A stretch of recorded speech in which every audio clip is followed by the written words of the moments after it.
Alright, what's up everyone? Back with a lower body day today. Just finished up with our sprints and some plyos. For sprints, we stuck with 20 yards today. We did some 10-yard ones just for like kind of a warm-up. But took away the hands, so I did a couple with the PVC pipe. Just to take away the hands, kind of work on that rotation, getting that torso moving, relaxing a little bit more. And then I find when you take away the hands and you bring them back in, you get a more natural hand movement and you feel a little bit faster. Because you take away your hands when you're sprinting, you're not as fast.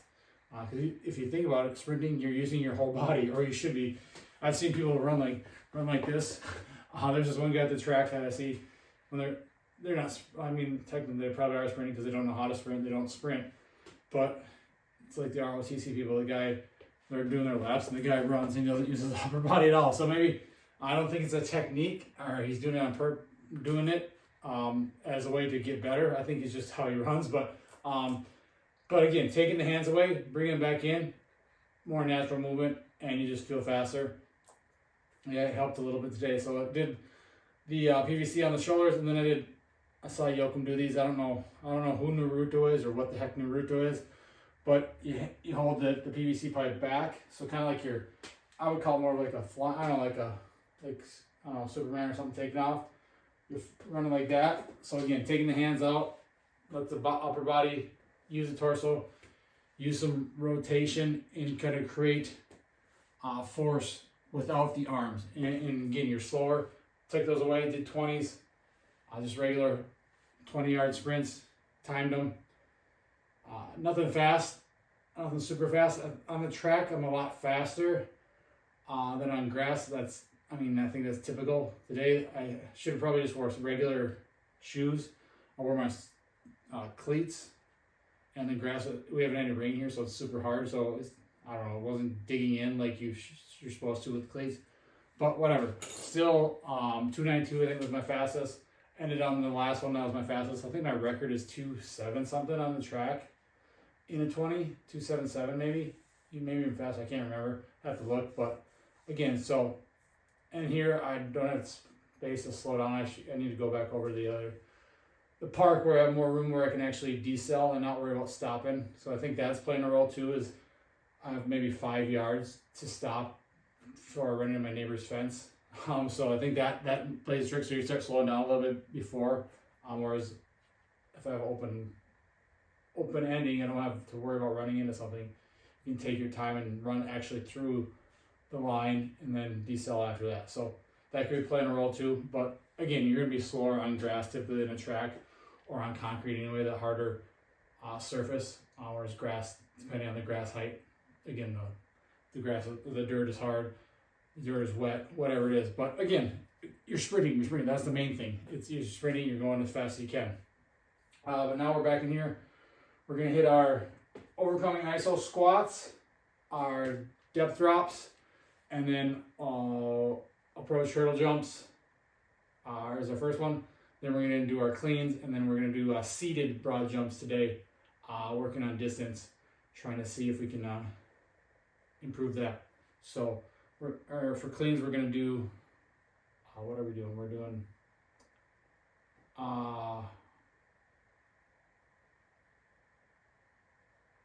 what the heck are we doing? We're doing block cleans. Block cleans. You might do a full cleans or block cleans, I'm not sure. We'll see how that is. Then we'll get into our main strength work after that. So we're gonna hit overcoming iso squats. Gotta get this set up. So just pairing overcoming iso squats. We'll go out the ladder, depth drops. Working on the rigid, creating a lot of force. And then the jumps, approach hurdle jump. So look at that, I like this. This is probably a good spot right here. Ready? And we're going to pull against the rack for as hard as we can, trying to move it.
Alright, when I just did those jumps, I missed like 4 reps, 5 reps in a row at 45 inches. And I think that's when that failure clicks in and you start thinking. I notice myself thinking more. Am I going to make this? Is my setup going to be right? Am I ready for this jump? Whatever it is, all these dumb thoughts running through your mind. We start thinking about the thing rather than just doing the thing. And then on the last rep, I was just like, screw it. I'm just going to go. Boom. I hit it. I cleared it. I felt like I have to look at the video again, but I felt like I cleared by a good amount. On those first ones, I was just hitting it. I was clearing it, but my butt was hitting the lower. My foot would kick it on the way up or way down. So just these dumb little things is when you see yourself fail, then you start thinking. And thinking gets us in trouble a lot. Yes, you need to be a critical thinker and think for yourself. But when it comes to like training and stuff, a lot of it's just reacting, just doing, just even in business, you think too much about, is this going to work? Is that going to work? How do I do this? Am I going to do it perfect? Whatever it is, a lot of times it's just take action and then the rest will follow. It's just jump right in. It's that ready, fire, aim instead of ready, aim, fire, because we start thinking too much and overthinking. If you're like me, you're an overthinker and then you think too much and then things don't turn out the best or you just don't do it. So a lot of you, when it comes to your goals and maybe you want to lose weight or build muscle or just get in shape, you think too much. Oh, you have to have everything set up before you do it. You have to have a perfect plan. You have to have the perfect lifestyle. You have to eat perfect. Whatever it is, you have to have the perfect diet. You have to be in shape to start training. No, just start doing something. Stop thinking, start doing. Like I'm going to start doing.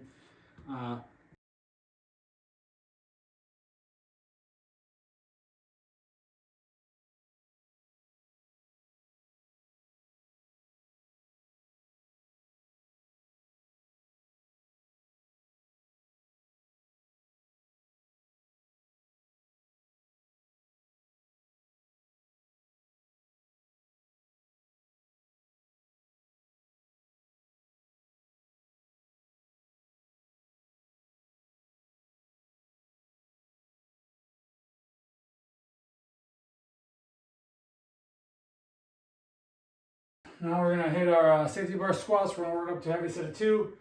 A couple probably speed sets of maybe like 70%.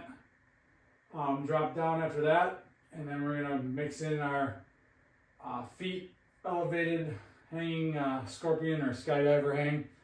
So just, again, get some spinal extension there. So just working our way up until we hit a heavier set, and then we're gonna drop down and do a few more power sets.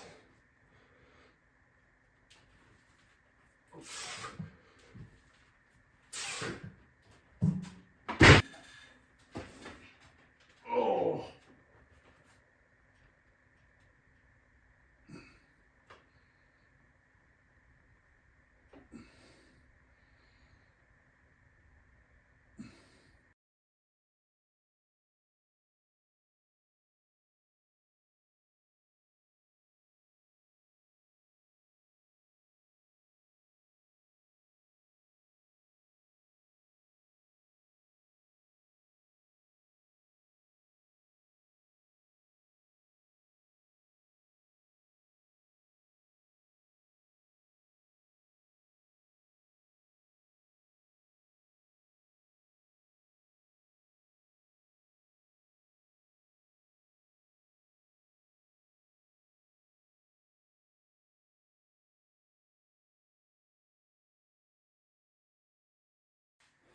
All right, we're gonna finish up a couple sets of Zercher reverse lunges. We're gonna hit some calves and grease the hips, and then we'll be good to go. So reverse lunges, Zercher, just a different variation. I get it in that Zercher, like last week I Zercher squatted. Now we're gonna reverse lunge. So again, just a different loading rather than dumbbells or bar on your back. Again, change it up, different loads, feel different, hits the body a little bit different. Just that slight variation in a movement makes a little bit of difference. Keeps things so they're not so boring. So reverse lunges, we go out, hit some calves, and get the hips feeling good before we call it a day.